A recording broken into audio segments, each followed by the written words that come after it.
আসসালামু আলাইকুম, চলে আসলাম আমি মোহাম্মদ ইমরান আমাদের শৌখিন মুরগি ও কোয়েলওয়ালা পেজে নতুন একটা ভিডিও নিয়ে। আমাদের আজকে যেটা দেব, আমাদের এই যে শৌখিন খামারে আমরা যে সালমোনেলা ডোজটা দিই প্রত্যেক 40 থেকে 50 দিনের মধ্যে, আমি আজকে দেখাবো আমরা কি কি দিই। আমরা এখানে ইউজ করি পিএইচ, টার্বো পিএইচ, তারপর ইউজ করি নবফ্লো, তারপরে ইউজ করি হেপাটনিক বা হেপারেন, আমরা হেপারেন ইউজ করি। তারপরে ইউজ করি নিয়োগ জেলভেট। আমরা দেখাবো কোনটা কখন কোন বেলায় আমরা কোনটা ইউজ করি। আমরা নিয়োগ জেল ভেট আমরা এটা দুইবার ইউজ করি, এটা সকালে একবার আর বিকেলে একবার। এটা আমরা লিটারে 1 গ্রাম, আমাদের এখানে 15 লিটারের মতো পানি আছে, আমরা 15 গ্রাম দিলাম। আমাদের এখানে এটার ভিতরে মেপে আমরা রেখে দিয়েছি কতটুকু মাপলে আমরা এই কোটাটা 10 ml হলে আমাদের 15 গ্রাম হয়ে থাকে। নিয়োগ জেল ভেটটা ইউজ করি আমরা, দেখেন নিয়োগ জেল ভেট। তারপরে আরেকটা দিই হলো গিয়া নবফ্লোর।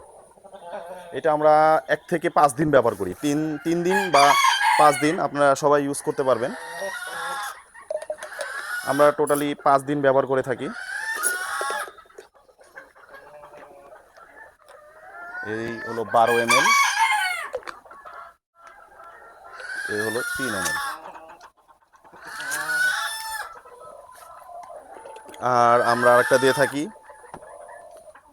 পিএইচ, এটা আমরা সকালে ইউজ করি, পিএইচ হ্যামোকো পিএইচ, এটা আমরা একে একে দিয়ে থাকি।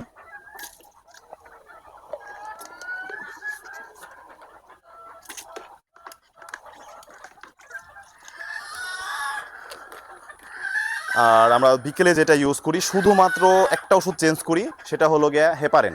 হেপারেনটা আমরা শুধু পিএইচ বদলে আমরা হেপারেন দিই শুধুমাত্র বিকেলে, দ্বিতীয় ডোজে।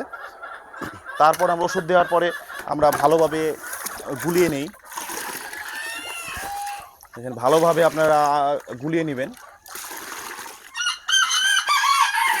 আর এর আগে আপনি একটা কাজ করবেন, আপনারা যখন কোনো ওষুধের ডোজ চালাবেন বা কোনো ওষুধ মেডিসিন খাওয়াবেন, তখন রাত্রে আমাদের এইটার মতো আমরা প্রত্যেকটা পানির পাত্র কিন্তু রাত 10টা 11টার দিকে আমরা এই যে বাহির বের করে ফেলেছি, যেন পানি পিপাসায় তারা থাকে। এখন আমরা পানি দিব, সবগুলোই দেখবেন যে একেবারে সুন্দরভাবে পানি দেওয়ার সঙ্গে সঙ্গে পানি খেয়ে ফেলবে। দেখেন মাশাল্লাহ, এই যে আমরা পানি দিচ্ছি, পরিমাণ মতো পানি দিতে হবে যেন আমাদের অপচয় না হয় ওষুধটা।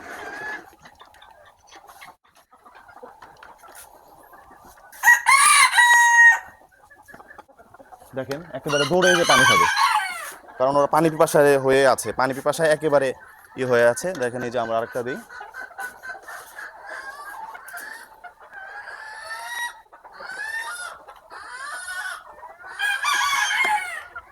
দেওয়ার সঙ্গে সঙ্গে খাবে, কারণ তারা সারা রাত পানি খায়নি। দেখেন সবগুলো পানি খাবে। আজকে এই পর্যন্তই। আপনারা কি ওষুধ খাওয়াচ্ছেন, আমাদের ওষুধটা যদি কোনো ভুল ত্রুটি হয়ে থাকে অবশ্যই আমাদের জানাবেন। আল্লাহ হাফেজ, সবাই ভালো থাকবেন।